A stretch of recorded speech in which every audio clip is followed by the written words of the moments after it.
শুভ সকাল সবাইকে। আজ 25শে এপ্রিল 2023।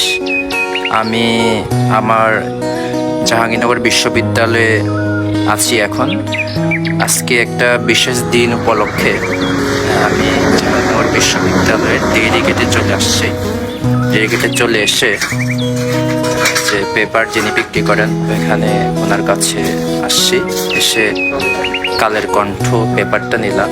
ব্যাপারটা হচ্ছে আজকে কালের কণ্ঠ আমার কাজ এবং আমার সম্পর্কে একটা কলাম লিখেছে।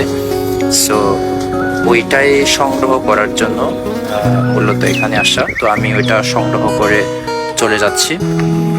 আমি আসলে এমন একটা জায়গায় যেতে চাচ্ছি, একটা ক্যাম্পাসে এখন অনেক সুন্দর একটা পরিবেশ চলে আসছে, চারুল ফুল চারিদিকে। আর জাহাঙ্গীরনগর মানেই তো প্রকৃতির নৈসর্গিক একটা পরিবেশ। তো একটা সুন্দর জায়গা দেখে ওইখানে বসে বসে আমি পেপারটা পড়বো আর কি। আপনাদের সাথেও বিষয়গুলো শেয়ার করবো, কী কী লেখা হয়েছে বা আরও কিছু যদি আমার বলার থাকে এর বাইরেও ওগুলো বলবো। আপনারা থাকেন সাথে। যাই।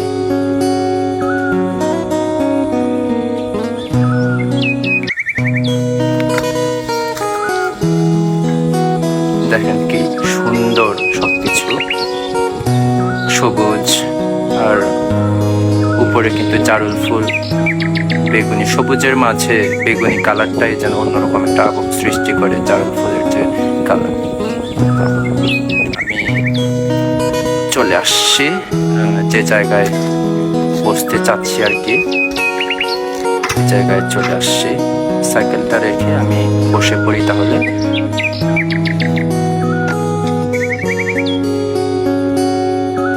এইখানটাতে বসা যায়, এখানে একটু ছায়াও আছে। খুলি তাহলে। এই যে পেলাম আমারটা, এবার পড়ি। তার ছবি পাহাড়ের কথা বলে আঁকাআঁকিকে প্রতিবাদের ভাষা হিসেবে বেছে নিয়েছেন তুফান চাঁদনি।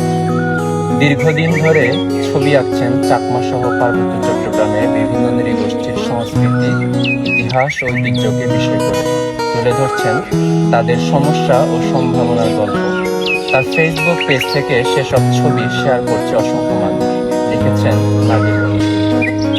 বাড়ি খাগড়াছড়ির দীঘিনালার উদালবাগানে, প্রত্যন্ত এলাকা, সেখানে জন্ম, পড়াশোনা। 2012 সালে এসএসসি পাস করে পা রাখেন শহরে, ভর্তি হন খাগড়াছড়ির সরকারি কলেজে। তখন সেটাই অনেক বড় ব্যাপার ছিল, শহরে পড়তে এসেছি।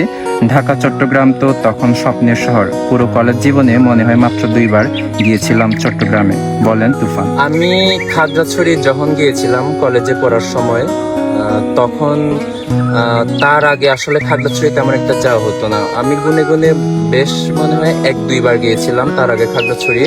তখন খাগড়াছড়ি যাওয়া মানে ছিল অনেক বড় একটা শহরে যাওয়া আর কি আমার জন্য।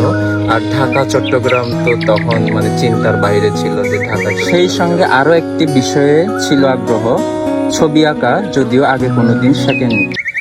আসলে এই বিষয়ে যে কারো কাছে গিয়ে বা কোথাও ভর্তি হয়ে শেখা যায় সেটাই তো জানতাম না, নিজে নিজেই জানতাম। এমনকি আমার কোনো আর্ট খাতাও ছিল না। প্রাথমিক মাধ্যমিক বোর্ডের বইগুলোতে যে ছবি থাকতো সেগুলোই দেখে দেখে বইয়ের ফাঁকা জায়গায়। এটা সম্পর্কে বলবো যে আমি যখন ছোটকালে প্রাইমারি স্কুলে হাই স্কুলে থাকার সময় আঁকাই করতাম, তখন আসলে আমার রঙের সাথে ওই রকম সম্পর্ক ছিল না। রং নিয়ে আঁকাআঁকি করার সুযোগই পাই নাই। একদম কলেজে উঠে আমি নিজে রং কিনে আমার ছবি এঁকে রং করেছিলাম, আমার এটা এখনো মনে আছে। আরেকটি বিষয় লেখা আছে, বিশ্ববিদ্যালয়ে ভর্তির পর আরেকটি পরিবর্তন ঘটে তুফানের। আগে আমিও আমাদের ইতিহাস ঐতিহ্য নিয়ে অত সচেতন ছিলাম না, কিন্তু যখন বাইরের মানুষের সঙ্গে মিশতে লাগলাম অনুভব করলাম তারা আমাদের সম্পর্কে অনেক কিছুই জানে না, এমনকি আমরা নিজেরাও অনেক কিছুই জানি না। এই উপলব্ধি আসার জন্য আসলে যে সিদ্ধান্ত সবচেয়ে বড় ভূমিকা রেখেছে সেটা হচ্ছে জাহাঙ্গীরনগর বিশ্ববিদ্যালয়ে ভর্তি হওয়ার যে সিদ্ধান্ত। এখানে না আসলে আসলে আমি এতগুলো মানুষের সাথে এত কিছুর সাথে আমি মিশতেও পারতাম না, আর এত কিছু উপলব্ধি। আরেকটা বিষয় দেয়া আছে যে তাদের সমাজের গল্প বলছেন ডিজিটাল মাধ্যমে।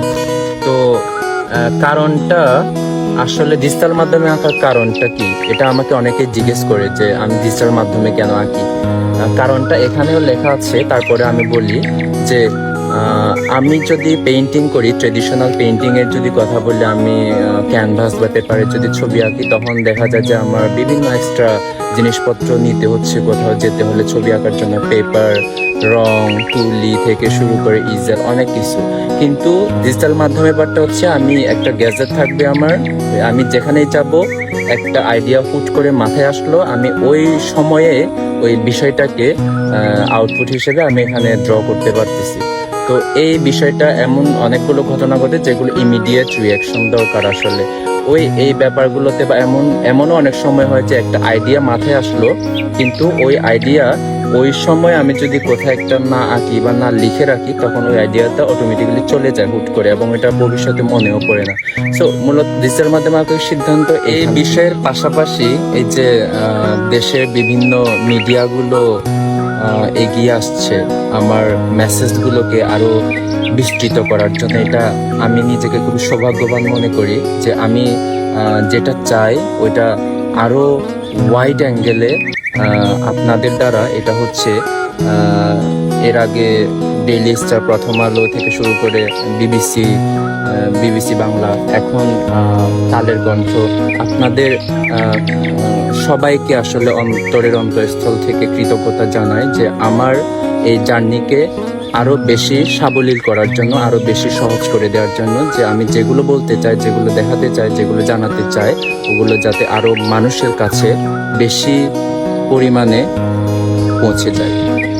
আমার যে কাজগুলো এখানে পরিবেশ বিষয়ক থাকে, বা আমাদের অক্ষরের যে বিষয়গুলো থাকে, আমাদের মাতৃভাষার যে অক্ষরগুলো, এবং বিভিন্ন বিষয় এখানে উঠে আসে।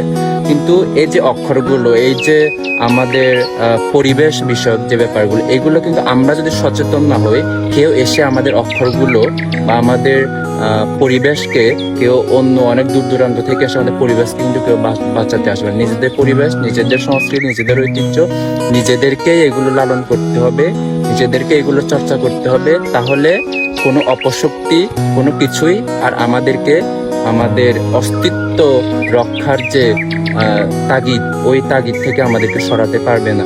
আমি এটাই মনে করি। সবাই ভালো থাকবেন, ধন্যবাদ। জয় জয়।